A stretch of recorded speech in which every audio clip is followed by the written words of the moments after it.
제가 준비한 거는 후배들에게 들려주는 변호사 이야기, 변호사의 업무와 어떤 업무를 하는지, 그 변호사의 장점, 단점, 그리고 이 중에 있을지도 모르겠지만 로스쿨을 관심 생긴 학생들은 어떻게 가는지 중심으로 준비해봤습니다. 여러분들이 변호사에 대해서 가지고 있는 편견이나 설명을 해드리려고 왔습니다.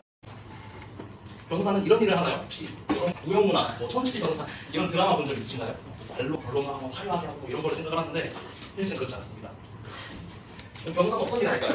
일단 크게 세 가지로 나눠집니다. 성무 변호사, 자문 변호사, 사내 변호사. 성무 변호사는 여러분들이 상상하는 일이시고요. 재판 나가고 의뢰인 편에 들어가지고 재판 나가고 그런 게 성무 변호사고, 자문 변호사는 주로 회사를 상대로 우리가 이런 걸 하려고 하는데 이게 문제가 되는지 검토해달라 그런 거를 자문해주는 변호사고, 사내 변호사는 회사에 취업을 해서 그 회사 안에 있는 고용된 변호사로 주로 회사 사이에 계약서 작성 같은 거나 법적으로 문제가 생기지 않게 검토도 하고, 문제가 생기면 직접 소송을 하는 당사자로 나가기도 합니다.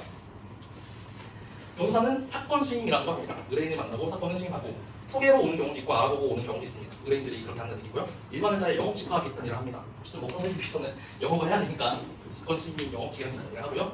유효 법률 상담 해주고, 이게 또 시간당 돈을 얼마씩 받고 이런 식으로 상담을 하면서 이 과정에서 사건을 수임하기도 합니다. 재판 출석, 서면 중심으로 싸움을 합니다.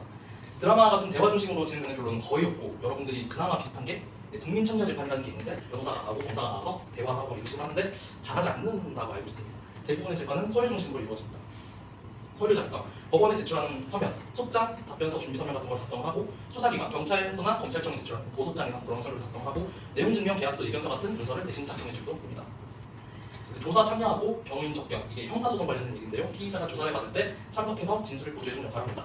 붙일 수 있는 피해자를 만나고 우리가 이제 어떻게 대응할 것인지 그런 걸 논의하기도 합니다. 현장 실사, 사건과 관련된 현장에 나가서 상황을 확인하고 의뢰인은 대신해서 상대방을 만나서 이제 합의를 하기도 하고 그런 일을 합니다. 실제로 아까 봤던 판결문인데요. 그 판결문으로 월세를 내지 않은 임차인한테 가서 여기 왼쪽과 같이 이렇게 짐이 있는 거를 오른쪽으로 강제 집행하는 거에 당사자를 대신해서 변호사가 참석하기도 합니다. 변호사의 장점이 있나요? 제가 생각할 때 가장 중요한 몇 가지를 선택을 해봤는데요. 일단은 자유로운 근무 환경이라고 생각을 합니다. 많은 법무법인에서 변호사한테 개인 방을 줘요. 개인 방에서 이제 저 혼자만의 사무실이니까 이제 제가 하고 싶은 걸 할 수 있는 거죠. 거기서 유연한 출근 퇴근 시간, 자기 일만 다 하면은 일찍 퇴근해도 되고, 재판이 늦게 있으면 늦게 출근해도 뭐라고 하지 않습니다. 해를 자주 볼 수 있어요. 밖에 나갈 일이 굉장히 많아요. 다양한 업무, 법무법인, 회계법인, 세무법인, 특허법인, 공공기관, 대기업, 제가 하고 싶은 일, 제 성향에 따라서 현재 제가 처해 있는 상황에 맞는 일을 선택해서 할 수 있습니다. 평균 대비 높은 소득, 새로운 사건들, 사건 하나하나가 새로운 내용이기 때문에 같은 일을 반복하지 않아서 지겹지 않다. 따로 설명이 필요 없는 전문직, 정년이 따로 없다는 게 가장 중요한 장점인 것 같습니다. 익숙한 일보다는 새로운 일을 하고 싶은 사람, 새로운 것을 배우는 것에 흥미는 있는 사람, 여기저기 돌아다니는 것을 좋아하는 사람, 사람 만나는 일이 즐거운 사람, 다른 사람의 고민을 들어주고 문제를 해결하는 것이 즐거운 사람, 가장 마지막에는 다른 사람의 고민을 들어주고 문제를 해결해주는 것이 즐거운 사람, 이게 가장 중요한 조건인 것 같아요. 그런 성향이 있는 사람들은 로스쿨 진학을 한번 고려해보시면 좋을 것 같습니다.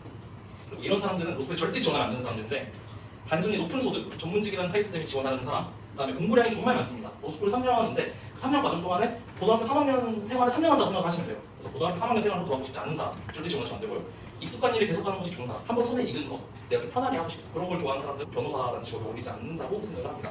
다른 사람의 고민을 듣는 것이 불편한 사람, 다른 사람의 고민을 듣는 게 불편한 사람은 성향이 맞지 않는다고 생각이 듭니다.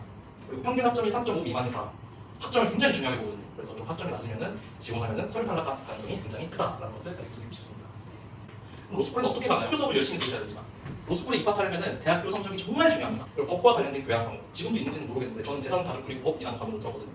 이거 말고 다른 교양도 좋은데 그런 과목을 들어보고 적성에 맞는지 확인해보면 좋을 것 같습니다. 매년 7월에 시행되는 법학 적성 시험을 준비하자.